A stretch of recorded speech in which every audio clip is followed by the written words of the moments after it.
الحمد لله رب العالمين والعاقبة للمتقين والصلاة والسلام على أشرف الأنبياء والمرسلين نبينا محمد وعلى آله وأصحابه أجمعين أما بعد. مجھے آپ کے سامنے 3 صورتوں میں جو اہم مضامین آئے ہیں انشاءاللہ اس کے بارے میں کچھ باتیں پیش کرنی ہیں. سب سے پہلے ہمارے سامنے سورہ طٰہٰ ہے جس کی تلاوت کل ہوئی ہے. یہ سورہ طٰہٰ مکی صورتوں میں ہے. آپ یہ جان لیں کہ قرآن کریم کی بعض آیت صورتیں ایسی ہیں جن میں شروع میں حروف آئیں، الف لام میم صاد. اس طریقے سے ان حروف کے بارے میں علماء نے کہا بعض صورتیں ایسی ہیں جن میں صرف ایک حرف ہے، جیسے صاد ہے، نون ہے، اس میں ایک ہی حرف ہے. بعض ایسے حروف ہیں جس میں 2 ہیں، جیسے جو کئی جگہ کہا گیا الف لام میم ہے، اور بعض جگہ الف لام میم را ہے. اور سب سے بڑا جو حرف آیا ہے وہ سورہ مریم کا ہے، تقریباً 5 حروف ہیں اس میں، کاف ہا یا عین صاد. اب یہاں سوال یہ ہے کہ ان حروف کو کیا کہا جاتا ہے؟ ان حروف کو کہتے ہیں حروف مقطعات. مقطعات کا مطلب جب ہم ان کو پڑھتے ہیں تو کاٹ کاٹ کے پڑھتے ہیں، اسی لیے ان کو حروف مقطعات کہا جاتا ہے.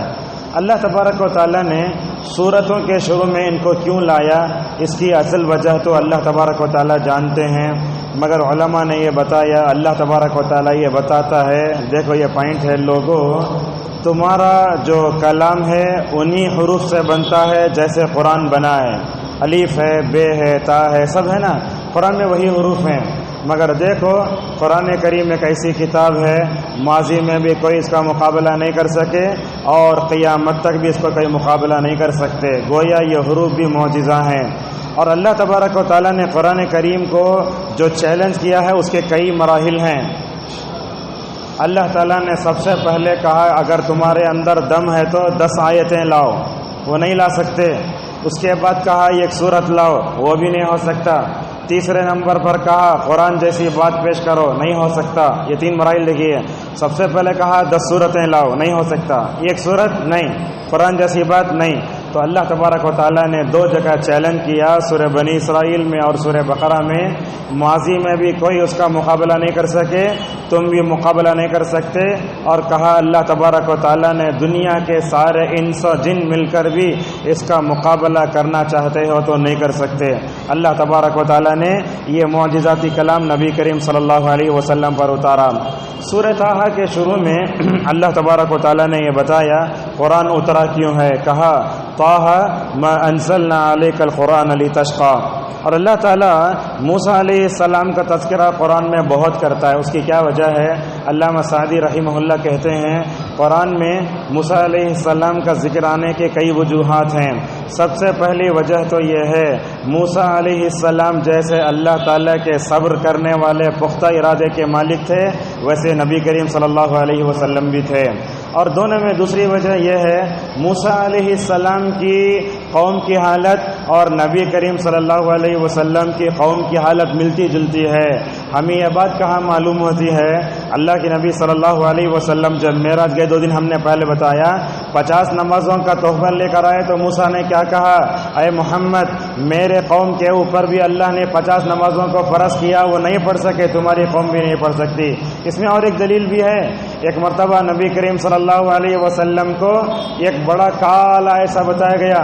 اللہ کے نبی نے پوچھا یہ میری قوم ہے کیا؟ کہا گیا اے محمد یہ تمہاری قوم نہیں، یہ موسیٰ کی قوم. یہاں دیکھیے جیسے موسیٰ کے ماننے والے زیادہ تھے ویسے اس قوم کے ماننے والے بھی بہت زیادہ ہیں. بلکہ اللہ کے نبی صلی اللہ علیہ وسلم نے اپنی امت کے بارے میں کہا قیامت تک میری امت پر ایمان لانے والے دنیا میں سب سے زیادہ رہیں گے. تو اللہ نے یہاں موسیٰ کا تذکرہ کیا.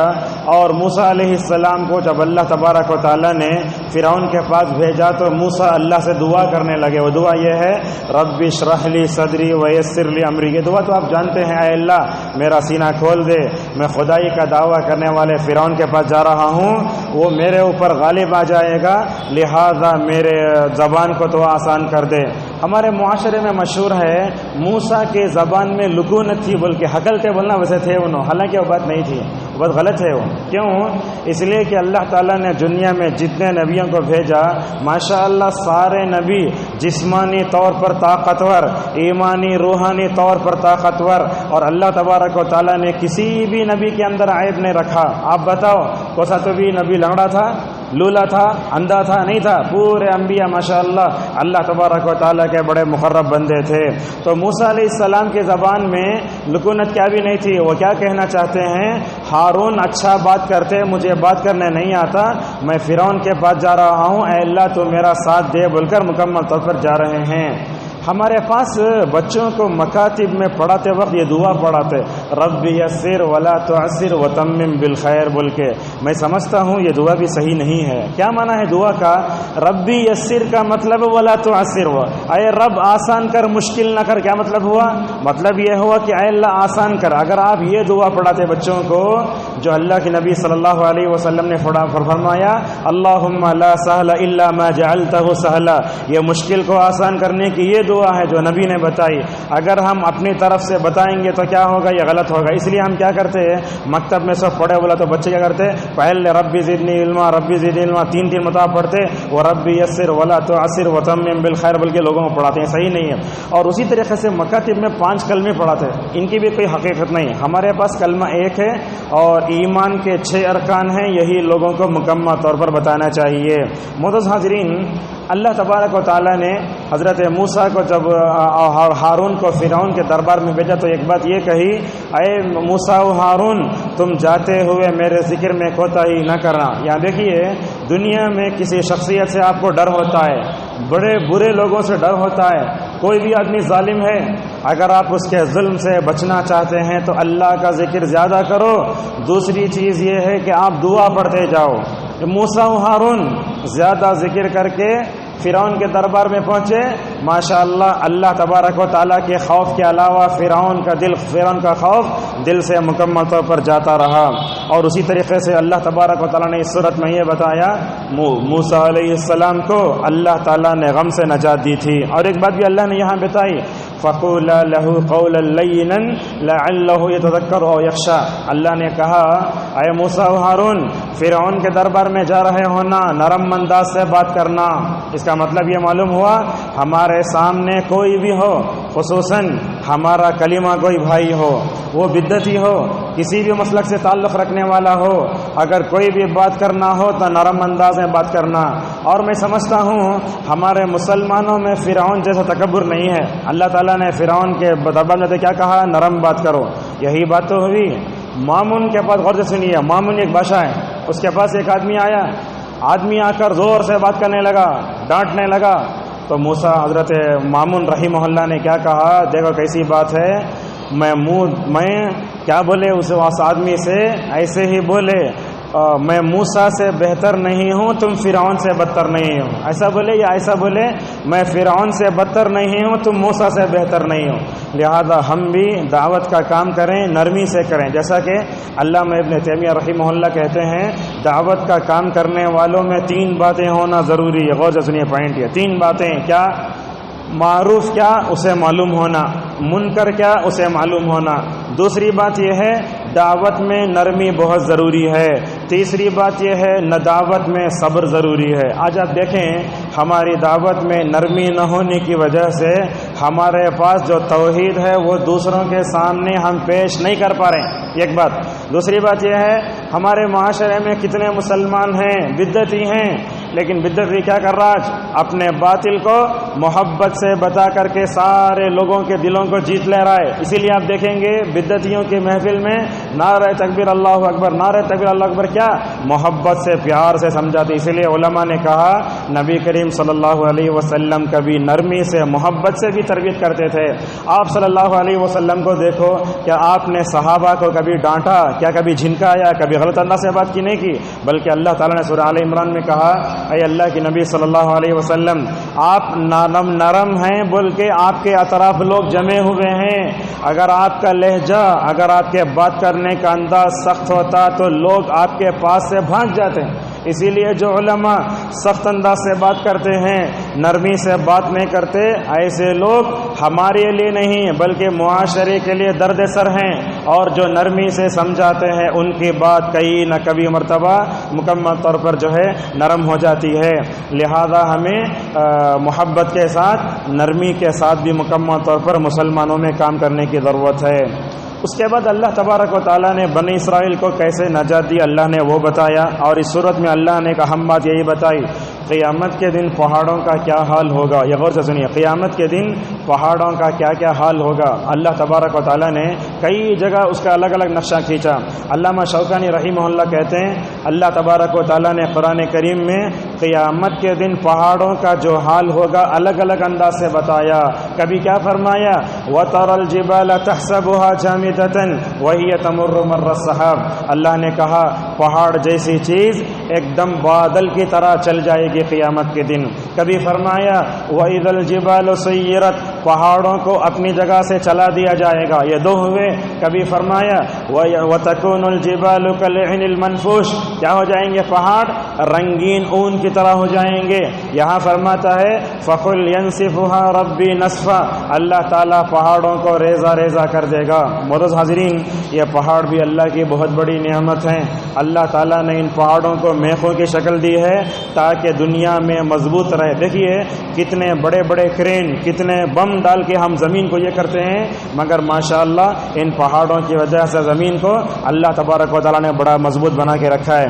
اور اسی طریقے سے اس صورت میں عذاب قبر کی طرف بھی اشارہ ہے۔ اللہ نے کہا وَمَنْ أَعْرَضَ عَنْ ذِكْرِي فَإِنَّ لَهُ مَعِيشَةً ضَنْكًا، اللہ نے کہا جو میرے ذکر سے اعراض کرے گا اس کے لیے تنگی ہوگی۔ کیا مطلب ہے، دنیا کی زندگی میں بھی تنگی اور آخرت میں بھی تنگی۔ لہذا آج کل ہم اپنی زندگیوں میں دیکھتے ہیں مسلمان روزہ بھی نہیں رکھتے حالانکہ طاقت ہے۔ بڑی کمپنی میں کام کرتا، کیا بولتا معلوم ہے، میں کام چھوڑ ڈالا تو اگر میں روزہ رکھا تو کام نہیں کر پائے، روزہ چھوڑاتے۔ تو اللہ نے فرمایا جو اللہ کے ذکر سے، قرآن سے، روزے سے، نماز سے اعراض کرے گا اس کے لیے دنیا میں ٹینشن ہے، خبر میں ٹینشن ہے، اور آخرت کے دن ایسے تب لوگوں کو اللہ تبارک و تعالیٰ نابینا بنا کے اٹھائے گا۔ اور اسی طریقے سے قرآن میں 5 نمازوں کا ذکر کئی جگہ ہے، اس صورت میں وہ بھی ہے، جیسا کہ اللہ نے فرمایا فاصبر علی ما یقولون وسبح بحمد ربک قبل طلوع الشمس وقبل غروبها ومن آناء اللیل فسبح واطراف النہار لعلک ترضی۔ اور ایک اہم بات ہے، جو لوگ تجارت کرتے ہیں، بزنس مین ہیں، غور سے سنیے، اللہ تعالیٰ نے ہمارے رزق کو عبادت سے جوڑ کر رکھا ہے۔ جیسا کہ اللہ نے فرمایا اے اللہ کے نبی صلی اللہ علیہ وسلم آپ خود نماز پڑھو، اپنے گھر والوں کو نماز کا حکم دو، ہم تم کو رزق دیں گے، ہم تم سے رزق نہیں مانگیں گے۔ جو بندہ صحیح نمازی ہو، زکوٰۃ دیتا ہو، حج ادا کرتا ہو، حقوق ادا کرتا ہو، اللہ کے حقوق، بندوں کے حقوق ادا کرتا ہو، ماشاءاللہ اس کی زندگی میں ایسا توازن، ایسے بیلنس ہوتا ہے، ہمیشہ نماز پڑھنے والا کبھی اپنے رزق کے بارے میں پریشان نہیں ہوتا۔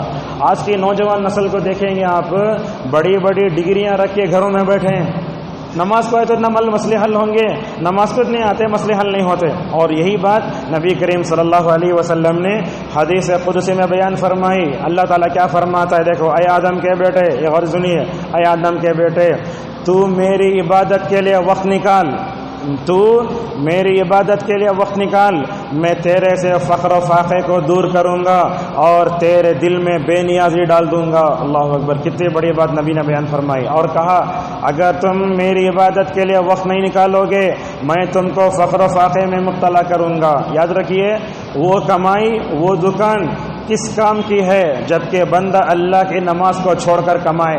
اور اللہ کے نبی نے اس حدیث میں آگے کہا اگر تم میری عبادت کے لیے وقت نہیں نکالو گے میں تم کو ایسے مصروف کر دوں گا، ایسے بھٹکا دوں گا، تم میری عبادت کرنا چاہو گے تب بھی عبادت نہیں کرو گے۔ ہمارے پاس ایسے ہی ہوتا ہے، لوگ جمعہ کو نہیں آتے، کمپنی میں اتوار کو چھٹی ملے تو اتوار کو نماز کو آتے۔ دیکھیے اتوار کو ہماری مسجدیں بھر جاتی ہیں، تراویح کے وقت میں بھر جاتی ہیں، اور جب مسجد بھری تو معلوم ہوتا اتوار ہے آج سنڈے، تو یہاں معلوم ہوتا ہمیں اپنی زندگی میں عبادت کے لیے اللہ تبارک و تعالیٰ کے لیے وقت نکالنا چاہیے۔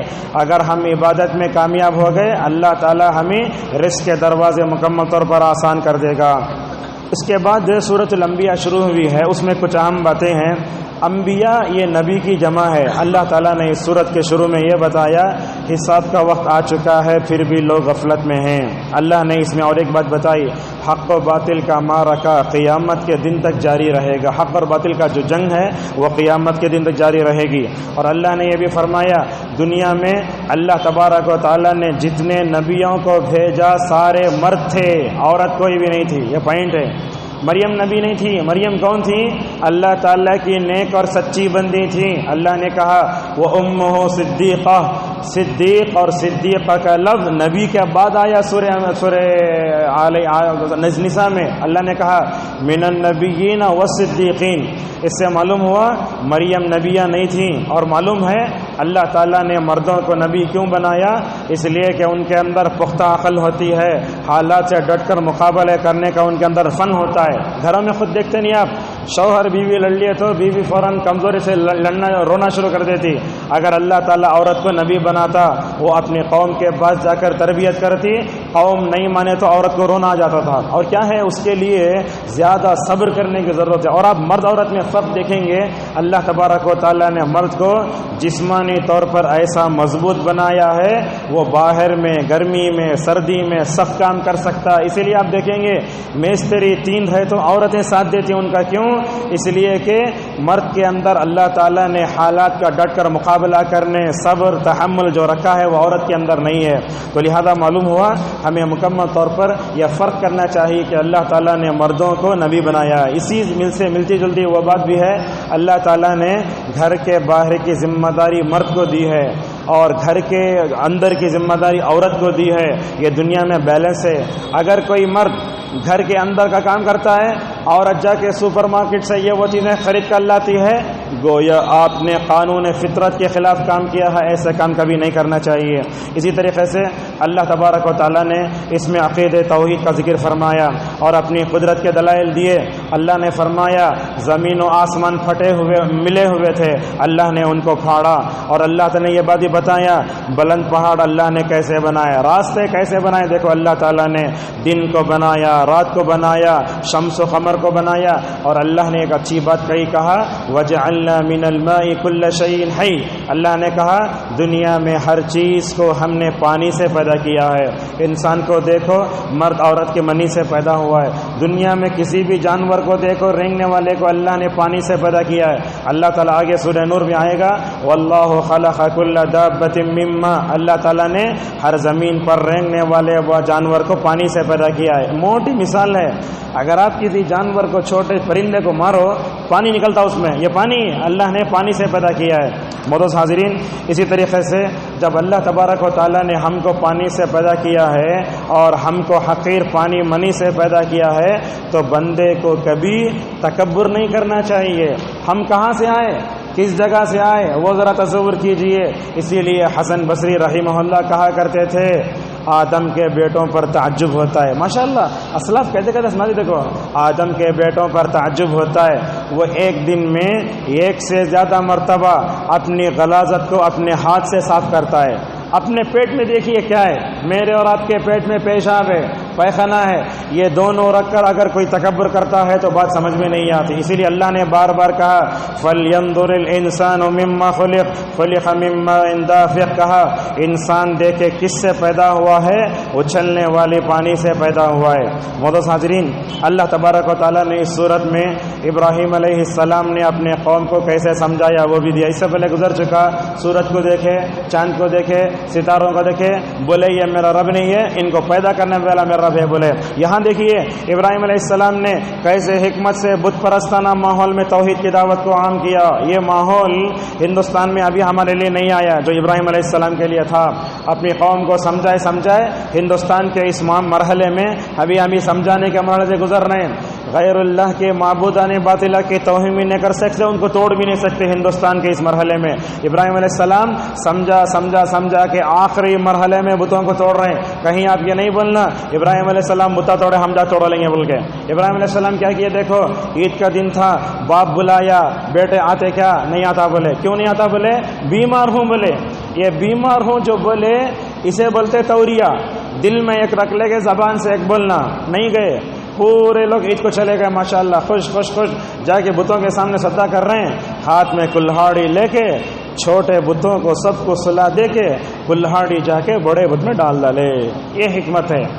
جب سارے لوگ آئیں، کیا یہ پورے بت جاتے وقت کھڑے تھے، پورے سو گئے ہی، اور ایک اکیلا جو ہے کھڑا ہے. بولے ابراہیم اس کرے رنگائے، اس کے علاوہ کون بھی نہیں ہے. یہ ابراہیم نوجوانی چھے.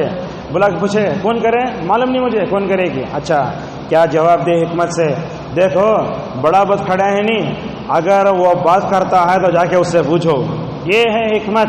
ابراہیم علیہ السلام نے اپنے مشرکانہ ماحول میں حکمت سے کیسے کام کیا.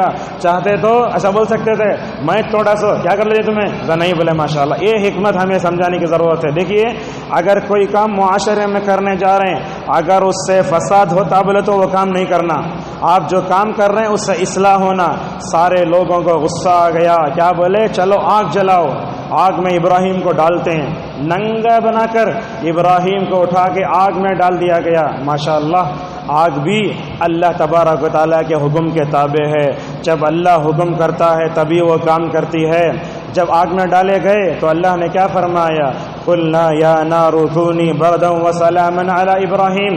اللہ نے کہا اے آگ تو ہمارے بندے ابراہیم علیہ السلام پر سلامتی والی ٹھنڈی والی بن جا. یہاں دو الفاظ ہیں، سلامتی بھی ہے ٹھنڈی بھی ہے. خالی ٹھنڈی ہو گئی تو کام نہیں کرتی. فرمایا اے آگ تو ابراہیم کے لیے ٹھنڈی بھی بن جا، سلامتی بن جا. ماشاءاللہ جب آگ میں ڈالے گئے حضرت ابراہیم کا ایمان دیکھو، حسبنا اللہ و نعم الوکیل کہہ کر پڑ گئے. اس میں آگ جلا نہ سکی. اسی لیے علامہ اقبال نے کہا آگ گلے گلزار ہو گئی. آگ جو ہے ان کے لیے کوئی کام نہیں کر سکی. ہنستے ہوئے ماشاءاللہ باہر آئے. یہاں کیا ہے معلوم ہوا، یہ آگ وہ ہے جو اللہ کے حکم کے تابع. روایتوں میں آتا ہے ماشاءاللہ کائنات کی پوری چیزیں وہ آگ کو بجھانے میں لگ گئیں. دیکھو بندہ توحید پر رہتا ہے تو سائر کائنات اس کے ڈیفنس میں آتی ہے، وہ چاہے گھرگٹ ہے یا چپکلی ہے. اللہ کے نبی صلی اللہ علیہ وسلم نے فرمایا دونوں طرح کی تفسیریں کی گئی ہیں، مگر علماء یہ کہتے ہیں کہ وہ گھرگٹ ہی ہے جو پھونک رہا تھا. اللہ کے نبی صلی اللہ علیہ وسلم نے فرمایا گھرگٹ کو یا چپکلی کو مارو، اس لیے کہ ساری مخلوق ابراہیم کی آگ کو بجھا رہی تھی، مگر یہ ابراہیم کے لیے آگ کو پھونک رہی تھی، اس لیے اس کو مارنے کا حکم دیا گیا. معزز حاضرین، اس کے بعد ہمارے اسلاف کی کئی مثالیں ہیں. ابو مسلم خولانی رحمہ اللہ، ان کو کیا کیا گیا، یہ گرم کڑھائی میں تیل میں اٹھا کے ڈال دیا گیا. ماشاءاللہ باہر ہنستے ہوئے نکلے. یہ کیا ہے، یہ اللہ تعالیٰ توحید پر قائم رہتے ہیں تو بندوں کی عبادت ایسے ہوتی ہے. معزز حاضرین، یہ ہمیں بتاتا ہے حسبنا اللہ و نعم الوکیل یہ کوئی معمولی کلمہ نہیں ہے. جب بھی کوئی اگر ہمیں تکلیف دیں، ہمیں حسبنا اللہ و نعم الوکیل کہہ کر اپنے آپ کو اللہ تبارک و تعالیٰ کے حوالے کرنے کی ضرورت ہے. اللہ تعالیٰ نے اس صورت میں کئی نبیوں کا تذکرہ فرمایا. اللہ تعالیٰ نے لوط کا تذکرہ کیا، داؤد کا تذکرہ کیا، اور خصوصاً داؤد و سلیمان پر جو نعمتیں ہوئی ان نعمتوں کا تذکرہ فرمایا. کیا کیا دیا اللہ تبارک و تعالیٰ نے؟ اللہ تعالیٰ نے داؤد کے لیے لوہے کو نرم کر دیا. کیا کرتے تھے وہ لوہے کو نرم کر کے لوہے سے جنگی لباس بناتے تھے، جیسا کہ اس کا ذکر سورہ سبا میں ہے، یعملون له ما یشاء من محاریب و تماثیل و جفان کالجواب و قدور الراسیات. اللہ وہاں فرماتا ہے اعملوا آل داؤد شکرا، یہ لوہے کو ہم نے تمہارے لیے نرم کر دیا ہے نا، اس پر اللہ کا شکر ادا کرو. اور اللہ تعالیٰ کا شکر گزار کرنے والے بندے بڑے کم ہوتے ہیں. اسی طریقے سے داؤد علیہ السلام کو اللہ تعالیٰ نے ایسی خوبصورت آواز دی تھی. جب داؤد وہ جو زبور تھی نا وہ نظم کی شکل میں تھی، وہ جیسا کہ ابوالکلام آزاد لکھتے ہیں وہ نظم کی شکل میں تھی. وہ پہاڑوں کے درمیان میں بیٹھ کر اچھی آواز سے جب پڑھتے تو کیا کرتے، ان کے ساتھ پہاڑ بھی پرندے بھی اللہ کی تسبیح بیان کرتے تھے. اسی لیے اللہ کے نبی صلی اللہ علیہ وسلم نے فرمایا قرآن کو اچھی آواز سے پڑھو. اسی لیے آپ دیکھیں گے مکہ مدینہ کی تلاوت آتی ہے اچھی کئی کو آتی ہے، بولے تو اس کے دو راز ہیں. ایک تو یہ ہے کہ قرآن وہاں اترا ہے، پڑھنے والے کی آواز بھی اچھی ہے، اور آواز کو بہترین کرنے میں مائک کا بھی اپنا بہت بڑا کردار ہے. مائک اگر اچھا ہو پڑھنے والے کو مزہ آتا. وہ مائک کرکری کرنا شروع کرا تو انسان کو پڑھنے میں بڑھا ہو جاتا. اور مائک ماشاءاللہ عرب کے مدینے کا مکہ مدینے کا مائک کیسا معلوم سسٹم ہے، اگر امام صاحب جا کر کھڑیں گے تو آن ہوتا ہو، ورنہ دوسرا جا کر پھینکڑے گا تو آن نہیں ہوتا ماشاء. اتنا اچھا سسٹم.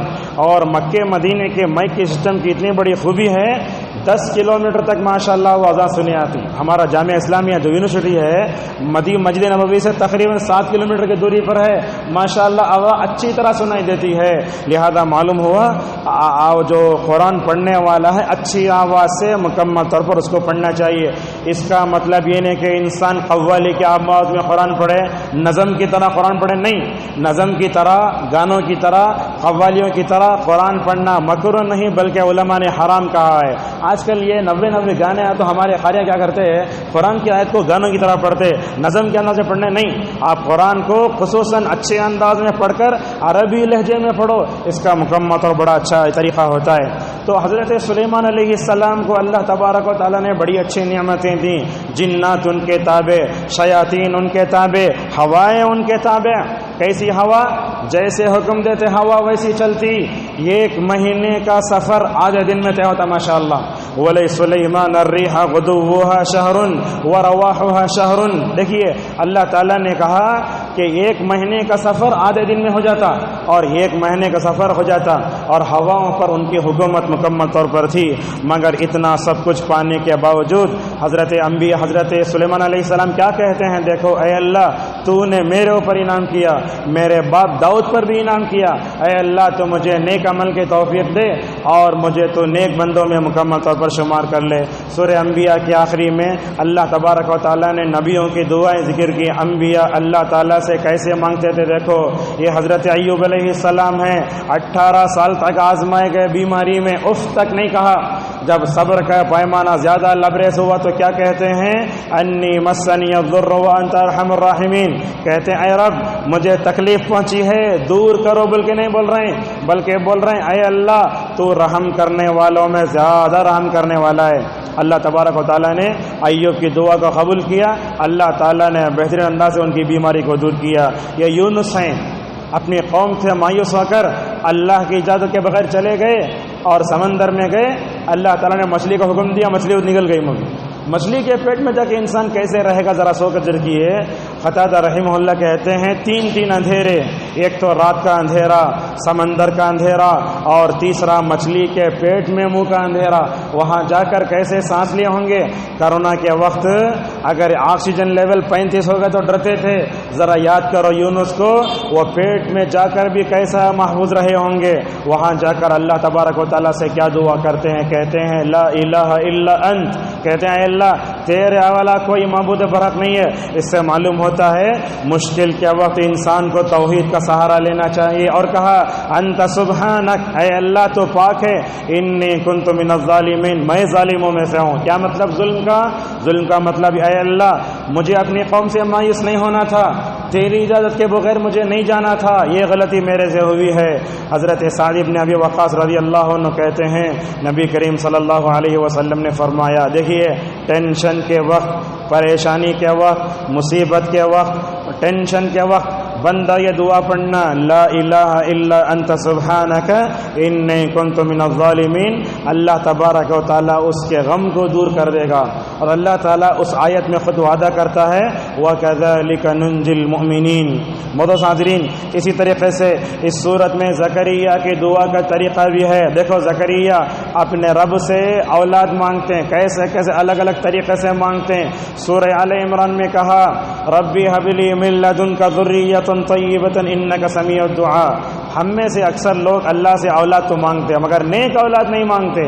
دونوں میں فرق ہے.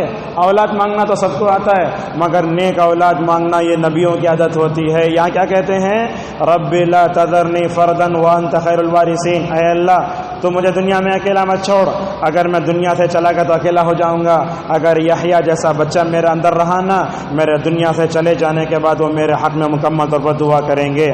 تو لہذا معلوم ہوا ماں باپ کو اور خصوصاً میاں بیوی کو اگر اولاد نہیں ہوتی ہے, زکریا نے جو دعائیں کی وہ دعائیں کرے اور ابراہیم نے جو دعا کی وہ دعائیں کیجئے. یہ دعاؤں میں سمجھ میں آتا ہے اللہ تعالیٰ سے ادب سے مانگنا چاہیے، اللہ تعالیٰ کو گالی نہیں دینا چاہیے، اللہ تعالیٰ کو برا بھلا نہیں کہنا چاہیے، ایسے دعا کرنا چاہیے کہ اللہ تعالیٰ بندے کی دعا کو قبول کر لے۔ معزز حاضرین، اسی طریقے سے سورہ انبیاء کے آخری میں اللہ نے سارے نبیوں کا تذکرہ کرنے اور آگے کیا فرمایا، وَمَا أَرْسَلْنَاكَ إِلَّا رَحْمَةً لِّلْعَالَمِينَ۔ آپ یہ جانتے ہیں یہ جو قرآن ہے مسلمانوں کے لیے نہیں بلکہ ساری دنیا والوں کے لیے آیا ہے۔ اسی طریقے سے ہمارے رہبر رہنما جناب محمد رسول اللہ صلی اللہ علیہ وسلم صرف مسلمانوں کے رسول نہیں، سارے انسانوں کے لیے رسول ہیں۔ یہ بات کئی جگہ آئی، اِنَّا أَرْسَلْنَاكَ كَافَةً لِّلنَّاسِ بَشِيرًا وَنَذِيرًا۔ لہذا نبی یہ مسلمانوں کے لیے نہیں بلکہ سارے جہاں والوں کے لیے رحمت ہیں، آپ انسانوں کے لیے نہیں بلکہ حیوانوں کے لیے بھی رحمت ہیں۔ جب اب یہ کہتے ہیں کہ اللہ کے نبی رحمت للعالمین تھے، اس امت کو بھی لوگوں کے لیے رحمت کا پیکر مجسم بننا چاہیے۔ اللہ کے نبی صلی اللہ علیہ وسلم نے اپنے رحمت کا یہ اثر زندگی کے ہر طبقے میں ڈالا۔ آپ اپنے بیویوں کے لیے رحمت تھے، آپ نوجوانوں کے لیے رحمت تھے، عورتوں کے لیے رحمت تھے، بچوں کے لیے رحمت تھے، حتیٰ کہ اللہ کے نبی صلی اللہ علیہ وسلم جانوروں کے لیے رحمت تھے۔ آپ کی رحمت ایسی تھی اگر دنیا میں کسی نے قبول کیا تو وہ اللہ تعالیٰ کا بہترین بندہ بن گیا۔ معزز حاضرین، یہاں چند مثالیں دیتے ہیں۔ اللہ کے نبی صلی اللہ علیہ وسلم اپنے بیوی لوگ کتنے رحمت للعالمین تھے۔ ایک دن حضرت صفیہ رضی اللہ عنہ کو رسول اکرم صلی اللہ علیہ وسلم نے ایک جانور پر سوار کر دیا تھا۔ غور سے سنیے، صفیہ کو ایک ایسے اونٹ پر سوار کر دیا تھا جو آہستہ آہستہ چل رہا تھا۔ اللہ کے نبی اور صحابہ کرام تیز تیز گاڑیوں میں پہنچ کر مدینہ پہنچ گئے جانوروں پر۔ حضرت صفیہ سلو آ کے دیر سے آئی، جیسے ہی مدینہ پہنچی حضرت صفیہ رضی اللہ عنہ آنکھوں میں آنسو آ کے رونے لگی۔ اللہ کے نبی صلی اللہ علیہ وسلم نے پوچھا، صفیہ کیوں روتی ہے؟ میرے سے کیا غلطی ہو گئی، کیوں روتی ہو؟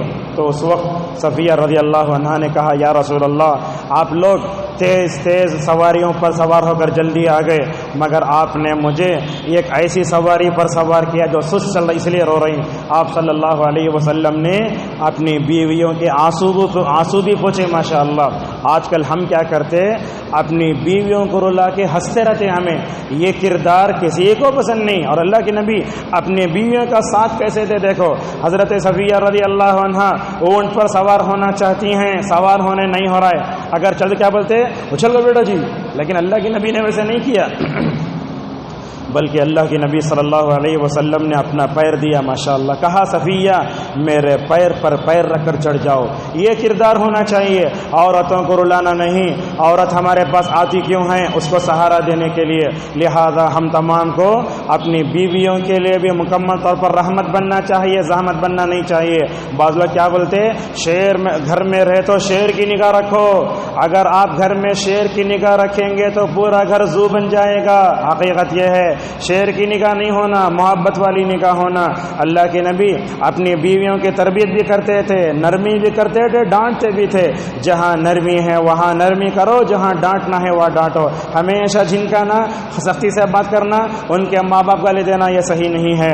اللہ کے نبی صلی اللہ علیہ وسلم اپنی بیویوں پر کتنے رحم دل تھے۔ اللہ کے نبی صلی اللہ علیہ وسلم نے عائشہ سے کہا، اے عائشہ، تم غصہ ہوتی ہو میں پہچان لیتا ہوں، جب تم خوش رہتی ہو یہ بھی پہچان لیتا ہوں۔ عائشہ رضی اللہ عنہا نے کہا، یا رسول اللہ، میرا موڈ اچھا ہے بلکہ آپ کو کیسے معلوم ہوتا؟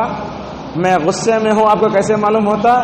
اللہ کے نبی اپنی بیویوں سے کیسے بات کرتے تھے؟ آپ نے عائشہ سے کہا، عائشہ، اگر تم خوش میں رہتی ہو، اچھے موڈ میں رہتی ہو، کہتی ہو محمد کے رب کی قسم، اور جب غصے میں آتی ہو کہتی ہو ابراہیم کے رب کی قسم۔ یہ دیکھیے الفاظ، اور اللہ کے نبی صلی اللہ علیہ وسلم کے دل پر کیا تو بھی گزرتا، بلکہ عائشہ کو شاید معلوم ہو گیا۔ عائشہ رضی اللہ عنہا نے اس کے بعد ایک جملہ کہا، یا رسول اللہ، غصے کے وقت صرف آپ کا نام چھوڑتی ہوں، انشاءاللہ میں آپ کو کبھی نہیں چھوڑوں گی۔ اللہ اکبر۔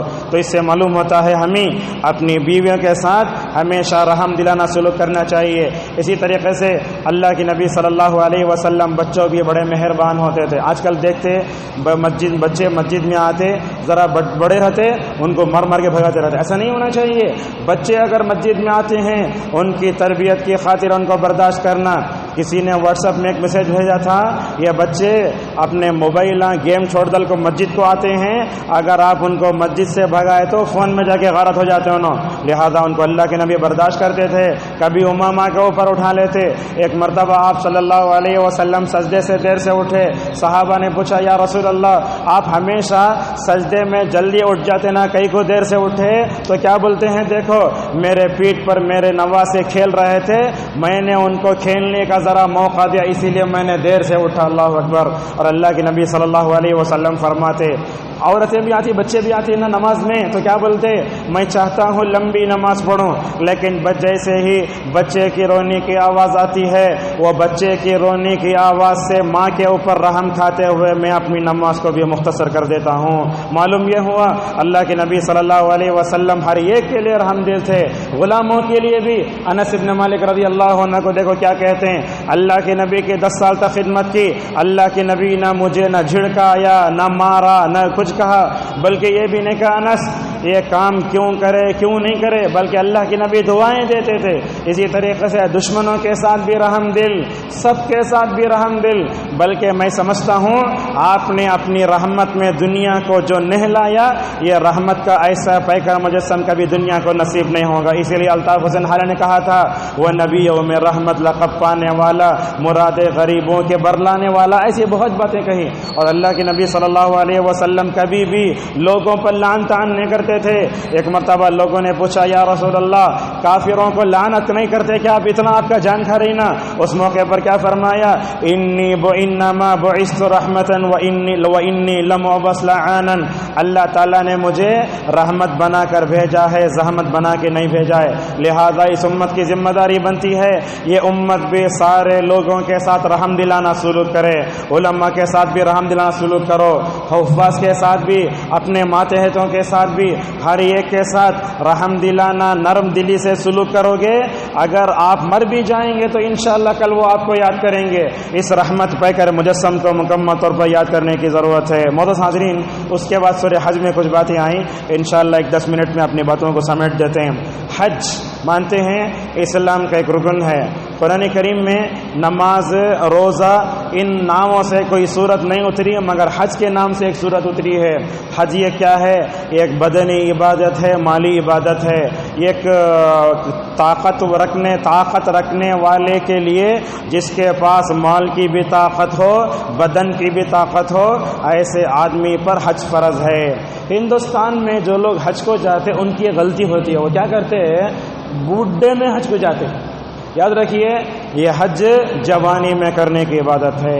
60-70 سال کے ہو تو اپنے والدین کو حج کو مت بھیجو، بلکہ میں تو کہتا ہوں اس پرفتن دور میں اگر آپ کی بیوی بچوں کو حج کو جانا، عمرے کو جانا ہو تو جوانی میں کرنے کی عبادت ہے۔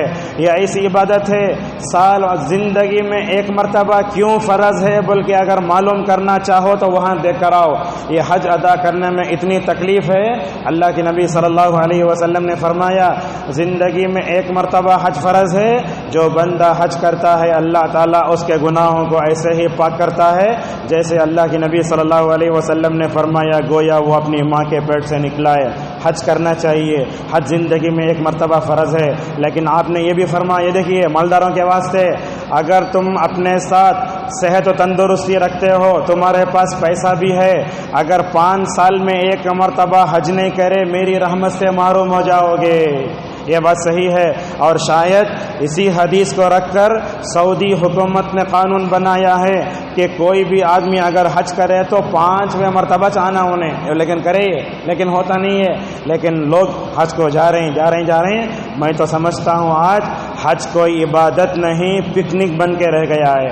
اور اس سے اتر کے کہوں، آدمی حج کو جاتا ہے حاجی لکھنا، 2 مرتبہ کرے تو الحاج لکھنا اس کے لیے جاتا ہے۔ جاتے ہوئے بڑی دعوت، سب کے سامنے کھڑ کے فوٹو لے لینا، جا کو وہاں کھڑ کے فوٹو لینا، واپس آ کے فوٹو لینا، یہ حج کی روح کے خلاف ہے۔ اللہ کے نبی صلی اللہ علیہ وسلم جس سواری پر سوار ہوئے وہ کیا تھی؟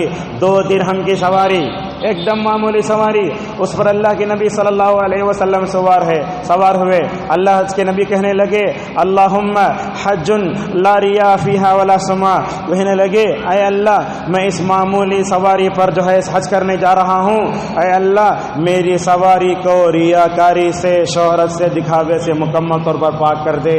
اگر آپ حج کو جا کر آئے بولے تو بعض پڑوسی کو بھی معلوم نہیں ہونا، یہی حقیقت میں مکمل طور پر حج سکھاتا ہے۔ معزز حاضرین، یہ نماز میں، روزے میں، زکوٰۃ میں، ان تمام ارکان اسلام میں حج کا باب بڑا مشکل ہے۔ ایسے ایسے مسائل پیدا ہوتے مینا میں، عرفات میں، مزدلفہ میں، جو علماء حج کے بارے میں لوگوں کو رہنمائی کرتے رہتے، ایسے ایسے سوالات لا کے نئے نئے لگتے، وہاں بیٹھنے والے علماء خود پریشان ہو جاتے۔ اسی لیے اللہ کے نبی صلی اللہ علیہ وسلم نے 9 ہجری میں ابو بکر رضی اللہ عنہ کو امیر الحج بنا کے بھیجا۔ علامہ ابن تیمیہ رحمہ اللہ کہتے ہیں اللہ کے نبی صلی اللہ علیہ وسلم نے ابو بکر کو حج کا امیر اس لیے بنایا تھا، ابو بکر رضی اللہ عنہ کو حج کا پورا طریقہ مکمل طور پر معلوم تھا۔ حج یہ کیا ہے؟ حج یہ پکنک نہیں ہے، حج یہ اصل میں تربیت۔ اور ہم آپ کو بتاتے ہیں مذہب اسلام میں حج کے نام پر جتنی پبلک جمع ہوتی ہے، دنیا کے کوئی بھی مذہب کے نام پر اتنی بڑی پبلک ہرگز جمع نہیں ہو سکتی۔ یہ حقیقت ہے۔ چلے جاؤ عرفات کے میدان میں، حد نگاہ تک دنیا کا آپ کو مکمل طور پر لوگوں کا سمندر نظر آئے گا۔ مینا کے میدان میں چلے جاؤ، عرفات کے میدان میں چلے جاؤ۔ اللہ تبارک و تعالیٰ نے حج کیوں ایک مرتبہ فرض قرار دیا، وہاں جانے کے بعد ہی معلوم ہوتا ہے۔ لہذا حج کو جانا چاہیے، حج کا صحیح طریقہ معلوم کرنا چاہیے۔ لیکن افسوس کی بات ہے جو لوگ حج کو جاتے ہیں انہیں حج کا طریقہ معلوم نہیں ہوتا۔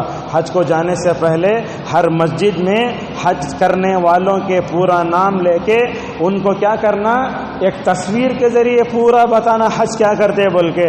لوگ وہاں جا کے ایسے ایسے کام کرتے رہتے، آپ کو بتاتے ہیں دیکھو حج کرنے جاتے ہیں۔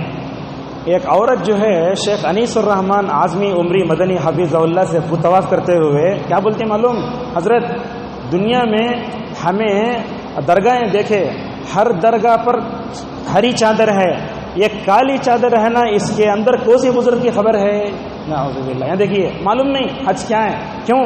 اور حج کا سب سے بڑا پیغام عقیدہ توحید ہے۔ آج ہمارے بدعتی لوگ حج کو جا کو آتے، مدینے کو جا کو آتے، بلکہ مدینے کو جا کو ان کی بدعت اور مضبوط ہو جاتی، اور مضبوط ہو جاتی۔ حج کو جا کر آنے کے بعد اگر کسی نے عقیدہ توحید کو نہیں سمجھا، میں سمجھتا ہوں اس کا حج قبول نہیں ہوگا۔ لہذا حج کو جانے سے پہلے ہمیں ساری چیزیں مکمل طور پر سمجھ کے جانا چاہیے۔ کیسے طواف کرنا، کیسے عمرہ کرنا، حج کیسے کرنا، کیا کیا دعائیں ہیں وہ تمام جاننا چاہیے۔ اسی طریقے سے اللہ تبارک و تعالیٰ نے اس سورت کے شروع میں کہا زلزلہ آنے والا ہے۔ یہ زلزلہ دنیا میں آتا کہ قیامت سے پہلے آتا کہ قیامت کے بعد آتا کہ دونوں قول کا احتمال ہے، اور زلزلوں کا زیادہ پیش آنا قیامت کی علامت ہے۔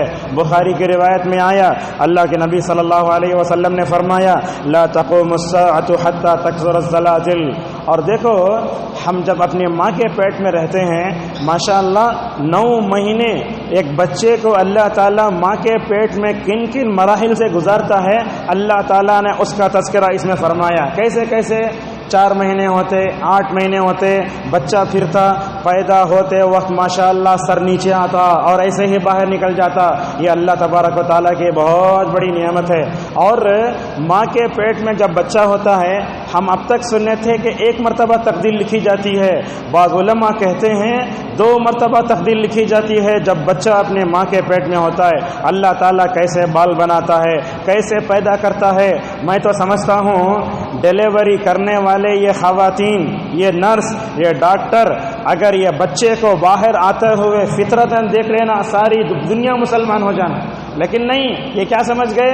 ایک دھماکہ سمجھ گئے۔ یہ جو پیدائش ہوتی ہے، بچہ کیسے باہر آتا ہے، اللہ تبارک و تعالیٰ کیسے پیدا کرتا ہے، یہ ساری چیزیں ہم سب کو جاننا چاہیے۔ معزز حاضرین، قربانی کے بارے میں اللہ نے چند باتیں بتائیں۔ قربانی کیا ہے؟ یہ قربانی اللہ تعالیٰ کے تقوی کو پانے کا ایک ذریعہ ہے۔ کفار مکہ کیا کرتے تھے؟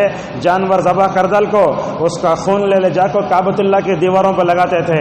اللہ تعالیٰ نے فرمایا تمہارا خون اور تمہارا گوشت اللہ کو نہیں پہنچتا، جس جذبے سے تم جو ہے کاٹتے ہو وہ جذبے کو اللہ دیکھتا ہے، لہذا آپ یہ مت سمجھو کہ قربانی کرے تو ہمارا خون بھی اور ہمارا گوشت بھی اللہ کو پہنچتا نہیں۔ اللہ تبارک و تعالی ہمارے پاس یہ دیکھتا ہے بندہ اب میری محبت کو کیسے مکمل طور پر جو ہے ثابت کرتا ہے اور اپنی خواہشات پر چھری کیسے چلاتا ہے۔ یہ حدیث آپ لوگ سنے ہوں گے، جانور کو ذبح کرے تو خون کا وہ ٹپکا زمین پر پہنچنے سے پہلے مغفرت ہو جاتی بولتا ہے۔ یاد رکھیے یہ قربانی کی فضیلت میں یہ ایک حدیث بھی صحیح نہیں، جیسا کہ ابن العربی رحمہ اللہ کہتے ہیں قربانی کیوں کرنا، یہ ابراہیم کی سنت ہے، محمد صلی اللہ علیہ وسلم کی سنت ہے، اللہ کا حکم ہے، مگر اس کا بدلہ اللہ تبارک و تعالیٰ قیامت میں کیا دے گا ہم نہیں جانتے۔ لہذا جانور کیا ہوتا ہے، مکے کا کیا مقام و مرتبہ ہے، اللہ تبارک و تعالیٰ نے مکے کے بارے میں کیا کہا، اے ابراہیم مکے کو تم بتوں سے پاک کرو۔ یہ مکہ توحید کا مرکز ہے، بابرکت جگہ ہے، اور یہ بات یاد رکھیں آپ، اللہ تبارک و تعالیٰ نے کعبۃ اللہ کے متولی جتنے بنائے توحید پرست تھے۔ یہ الگ بات ہے کہ قریش اس کے ذمہ دار تھے، مگر اس کے بعد ماشاءاللہ کعبۃ اللہ کے جو بھی ذمہ دار بنے توحید پرست تھے۔ بیچ میں کچھ لوگ آئے، سلطنت عثمانیہ کا زمانہ آیا، یہ لوگ کیا کرے مکے میں مدینے میں بدعتیں شروع کرے، مگر ماشاءاللہ اب جو فی الوقت آل سعود کی جو حکومت ہے ماشاءاللہ توحید پرست ہے، اور اسی توحید کی وجہ سے وہاں امن بھی مکمل طور پر ہے۔ اللہ نے اس صورت میں بتایا کعبۃ اللہ میں اگر گناہ کا ارادہ کرو گے تب بھی پکڑ ہے۔ کیا یہ صحیح ہے؟ اگر ہم کعبۃ اللہ میں جاتے ہیں مکے میں تو کیا صرف ارادہ کرنے پر پکڑ ہے؟ نہیں، ارادہ کرنے کے بعد اس کو اگر جب تک نہیں کریں گے گناہ نہیں لکھا جائے گا۔ لیکن یہ بات یاد رکھیں بلاری میں انڈیا میں گناہ کرنا الگ ہے، لیکن مکے مدینے میں گناہ کرے تو اس کا سزا الگ ہے۔ آپ یہ نہ کہو گناہ مکے میں جو ہوگا ڈبل نہیں ہوگا، ویسا نہیں، بلکہ ایسے کہا جائے گا بلاری میں گناہ کرنا الگ ہے، دلی میں گناہ کرنا الگ ہے، لیکن مکے مدینے میں گناہ کرو گے تو اس کی سزا الگ ہے، اللہ تبارک تعالیٰ خود دے گا۔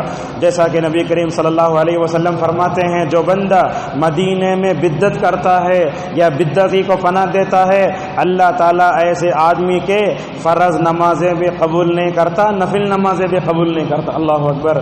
جو حاجی بدعتی ہے پتہ نہیں وہ مکے کو جاتا ہے مدینے کو جاتا ہے، پتہ نہیں کیا لے کر مکمل طور پر واپس آتا ہے۔ اور اللہ تبارک نے یہ بات بتائی قربانی کا گوشت کسے کسے دینا، یہ بڑا مسئلہ آ جاتا ہے ہمارے پاس۔ یہ ہم طے کر کے رکھیں، ایک حصہ گھر والوں کے واسطے، ایک حصہ رشتہ داروں کے واسطے، ایک حصہ جو ہے فقراء و مساکین کے واسطے۔ ایسی کوئی تقسیم حدیث میں نہیں ہے۔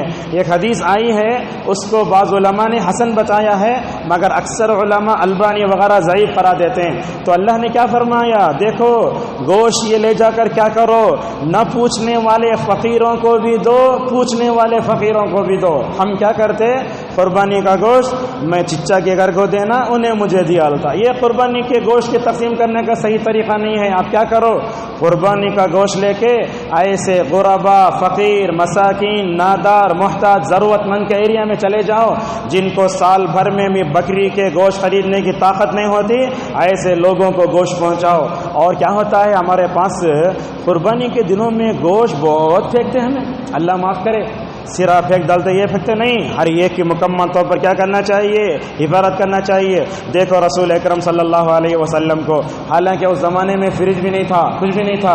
اللہ جابر رضی اللہ عنہ کہتے ہیں اللہ کے نبی صلی اللہ علیہ وسلم حج کر کے مدینے سے نکلے، مکے سے نکلے، مکے سے نکل کے آئے، مدینے کے قریب آئے، 8 دن گزر چکے تھے۔ اللہ کے نبی نے پوچھا اے صحابہ مکے میں تم نے جو گوشت ذبح کیا تھا وہ ہے کیا؟ صحابہ نے کہا ہاں یا رسول اللہ۔ دیکھو فریج بھی نہیں تھا، گرم کر کے رکھتے تھے، گوشت کو نہیں پھینکتے تھے، گوشت کو محفوظ رکھتے تھے۔ اللہ کے نبی صلی اللہ علیہ وسلم نے کھایا۔ تو اس سے معلوم ہوا کہ قربانی کے گوشت کی مکمل طور پر ہمیں توہین نہیں کرنا چاہیے۔ یہ قربانی کا گوشت مسلمانوں کے ساتھ غیر مسلموں کو بھی دے سکتے ہیں، جیسا کہ علماء نے اس کی اجازت دی ہے۔ اور اللہ تعالیٰ نے سورت کے آخر میں ایک بات بتائی، اے لوگوں یہ معبودان باطلہ کی مثال کیسی معلوم ہے، بتوں کی مثال کیسی ہے، کیسی مولے تو اللہ تبارک و تعالیٰ نے کیا کہا، دیکھتے آپ بتاں وغیرہ جو رہتے اس کے اوپر مکھی بیٹھی کیا بیٹھتے بھی کیا بھی اثر ہوتا نہیں۔ اللہ نے فرمایا فرمایا پوچھنے والا بھی کمزور ہے، جس سے پوچھا جا رہا وہ بھی کمزور ہے، لہذا معلوم ہوا اللہ تبارک و تعالیٰ اتنا طاقتور ہے کہ سارے معبودان باطلہ بھی مل کر مکمل طور پر اس کا یہ نہیں کر سکتے۔ اور اللہ نے سورہ انبیاء میں اور ایک بات کہی، کیا کہا؟ اللہ تعالیٰ کو چھوڑ کر جس کسی کو بھی پوجا جا رہا ہے، تمام معبودان باطلہ، پورے کنکر شنکر، پورے پتھر، تمہیں کس سے تو بھی بناؤ، سونا چاندی پتھر، پورے کو لے کے اللہ جہنم میں ڈالے گا۔ اللہ فرماتا ہے حقیقت میں یہ معبود ہے تو جہنم میں نہیں آتے۔ اللہ تبارک تعالیٰ نے سورہ حج کے آخری میں اور ایک بات کہی، اللہ نے کہا اے ایمان والو نماز پڑھو، رکوع کرو، سجدہ کرو، بھلائی کے کام کرتے رہو۔ سورہ حج کے اختتام میں اللہ نے اور ایک بات کہی، دیکھو دنیا میں مومن کی زندگی مجاہدے کی ہوتی ہے۔ مومن کیا کرتا؟ دنیا میں آرام سے رہنے کے لیے نہیں آتا، خوب محنت کرنا۔ دیکھو ابراہیم کو کیسے مجاہدے کی زندگی گزارے، اللہ نے حج کا تذکرہ کیا، ابراہیم کا تذکرہ کیا، سورت کے اختتام پہ بتایا اگر تم اللہ کے دوست بننا چاہتے ہو، اللہ کی رضامندی کو حاصل کرنا چاہتے ہو، ابراہیم جیسی تن من دھن کی بازی لگاؤ۔ ابراہیم نے کیسے زندگی گزاری، پورے کفریہ مشرکانہ ماحول میں تھے، ڈٹ کر مقابلہ کیا، اپنے باپ کا مقابلہ کیا، پوری قوم کا مقابلہ کیا، آگ میں ڈالے گئے تب بھی دعوت نہیں چھوڑی۔ حضرت ابراہیم علیہ السلام کو کہاں کہاں ہجرت کرنا پڑی، کبھی مصر جاتے ہیں، کبھی فلسطین جاتے ہیں، کبھی شام جاتے ہیں، کبھی مکہ جاتے ہیں۔ ایسی زندگی مجاہدے کی ہوتی ہے، تب چل کر بندہ اللہ تعالیٰ بندے سے مکمل طور پر کیا ہوتا ہے، خوش ہو جاتا ہے۔ آج کل ہم لوگ ایسی عیاشی کی زندگی گزار رہے ہیں، مجھے اے سی مل گیا تو بس، مجھے گاڑی مل گئی تو بس، آرام کی زندگی۔ یہ آرام کی زندگی مومن کی نہیں ہوتی۔ مومن کیسے ہوتا ہے؟ ایک دم جفا کشی کی زندگی، وہ محنت کرتا ہے۔ دیکھو رسولوں کو، صحابہ کرام کو کیسے مجاہدے زندگی گزاری، تب چل کر اللہ تبارک و تعالیٰ ان سے راضی ہوا۔ یہی ہم اپنے درس کو روکتے ہیں۔ کہنا یہ ہے ان 3 سورتوں میں اللہ نے جو پیغام دیا ہم کو اپنے ذہنوں میں رکھنا چاہیے۔ اللہ تبارک و تعالیٰ ہم سب کو ان سورتوں میں جو اہم نصیحتیں اور ہدایات آئی ہیں ان پر عمل کرنے توفیق عطا فرمائے۔ وآخر دعوانا الحمد للہ رب العالمین۔